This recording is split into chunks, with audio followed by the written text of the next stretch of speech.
So here's what went down on Sportcenter, and honestly, this one really caught my attention. They brought up Walker Kessler again, and I know for a lot of people this feels like déjà vu, but the reports are saying the Utah Jazz are not going to extend him. That means he's going to hit restricted free agency next year, and that changes everything. The panel really stressed how unusual this is for a guy that young, that talented, and already that impactful defensively. And as soon as I heard it, I couldn't help but think back to all those times I was saying the Lakers should have gone and gotten him. Remember last off-season when it looked like there was a chance? That was probably the best window they had, and they didn't take it. And now, here we are, a year later, and suddenly, Kessler's future in Utah isn't as certain as people thought.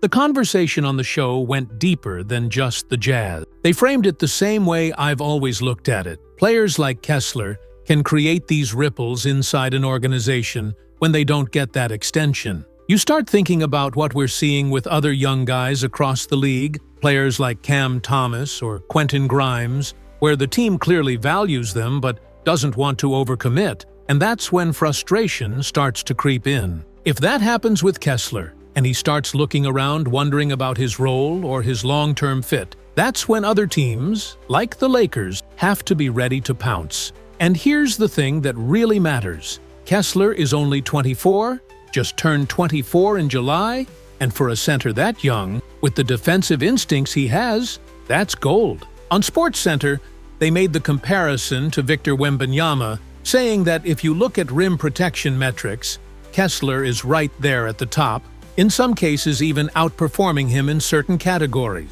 That's not something you see every day. That's not just a good young player. That's potentially a franchise big man on the defensive side of the ball for the next decade. And the Lakers, a team that has always thrived with dominant centers behind their stars, would be an absolutely perfect landing spot if the opportunity opened up. But here's where it gets tricky, and this is something the show made sure to emphasize. You're not bringing in a guy like Walker Kessler to play backup minutes. That's not his role, and that's not why you'd give him a new deal. So everything depends on how the Lakers feel about Deandre Ayton. If Ayton works out the way some people in that front office believe he can, then you don't really have the same urgency to chase Kessler. Ayton, for all his ups and downs, checks a lot of boxes. He's athletic, he's versatile, he can be a lob threat, but also someone you can dump the ball to and let him go to work. He's not just dependent on a guard to create everything for him. In theory, that's the exact type of center you'd want to pair with a star like Luka. Or, in the Lakers' case, someone who fits next to LeBron and AD right now, but also keeps the window open for the future. That's where the debate started to heat up. If Ayton really clicks, if he becomes that molded, polished version of himself, then maybe the Lakers don't need Kessler. But what if he doesn't? What if Ayton is inconsistent? Or worse, what if he prices himself out of what the Lakers can afford moving forward? Then suddenly, you're back at square one, and a guy like Kessler looks like the safety net, the insurance policy, the break glass in case of emergency option. And let's be real, that's not the worst thing to have in your back pocket. The panel wrapped it by basically saying this: if it comes down to Ayton versus Kessler right now, you probably lean Ayton because he's more established and has the experience.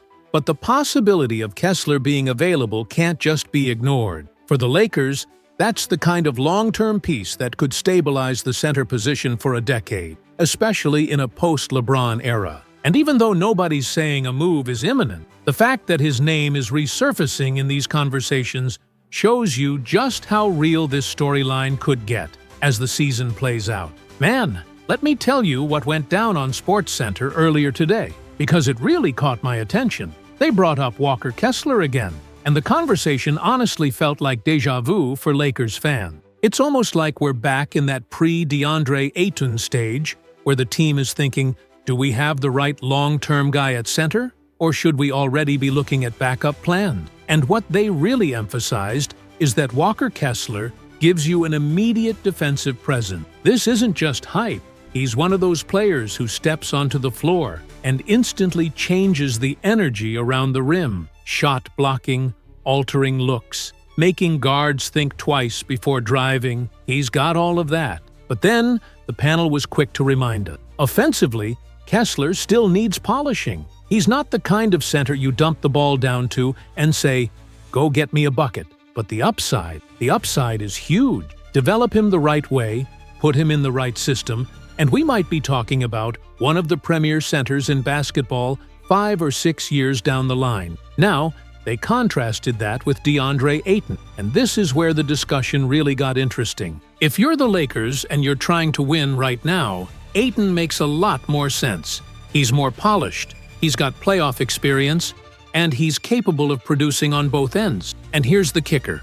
You don't have to trade assets to get him. That was one of the strongest arguments they made. Why give up pieces to chase a player like Kessler when you can keep Ayton and use those same assets to fix other holes on the roster? It's a fair point, especially when you look at how thin the Lakers can get on the wings, or even in their second unit scoring. Another big point they made on Sportcenter was about the economics of this whole thing. Even if Ayton plays well, he's not expected to demand some insane max contract in the $38–40 million range. They said the sweet spot will probably be somewhere between $25 and $30 million a year. That's actually reasonable for a starting center of his caliber. And if the Lakers can lock him in at that number, then you're set. You've got your anchor in the paint and your franchise guard to build around. And then you can dedicate your resources to filling out the rest of the roster. But then, of course, they circled back to Kessler and pointed out why people still love the idea of him in purple and gold. The upside is crazy. He's already a top-tier rim protector. He's not the freak athlete Ayton is, but he can still catch lobs. He can finish at the rim, and he's shown flashes of being a little more versatile than people give him credit for. He's not just a shot blocker. He started to develop some playmaking skills in the post. He's taken a few threes, and while you wouldn't build your offense around it yet, it's something that could grow with time. And man, the part that made me sit up was when they started imagining what it would look like if Kessler played next to Anthony Davis.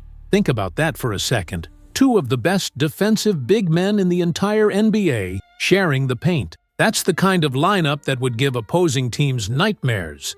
Good luck trying to score inside on that. But then, they admitted, that was more of a fantasy scenario, because once the Lakers went and got Ayton, the need for Kessler became less urgent, so that's where they left it. Ayton is the guy for now. Kessler is the dream break glass in case of emergency option. If things don't work out with Ayton, sure, the Lakers might circle back and try to pry Kessler loose, but until then, it's Ayton's job to lose. And then to wrap it all up, Sportcenter really drove the point home with this. Walker Kessler is going to come down to value. What's his price tag? What's the market going to look like for him? And that's where it gets tricky. Because, as they explain, if Kessler is looking for starter money, you're talking anywhere in the range of $18 to $25 million per season. That's the going rate for a young, starting caliber center who can anchor your defense. Now, if you're the Lakers, it only makes sense to even consider that route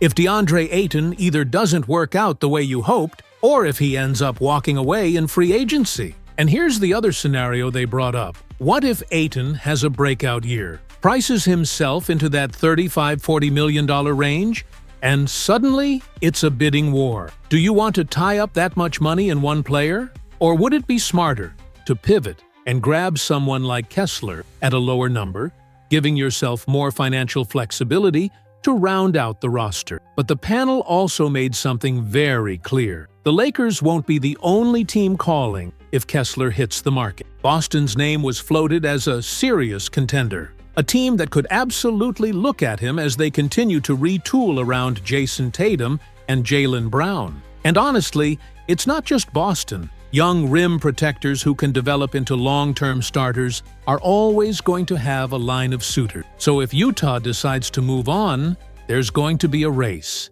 And this is where the conversation got really honest. As much as people love the idea of Kessler in Los Angeles, and believe me, I get it, I do, they questioned whether it's realistic anymore. Ayton checks more boxes for a team that's in win-now mode. He's polished offensively. He's already proven in the playoff. and you don't have to sacrifice depth to get him. Meanwhile, bringing in Kessler at 18 to 20 million doesn't make sense if you're not making him your long-term starter. You can't pay that kind of money for someone you call a backup. Instead, they said, the smarter play for the Lakers is to use their assets to patch up other holes, strengthen the bench, add more perimeter defense, find secondary scoring so the load doesn't always fall on Luka and AD.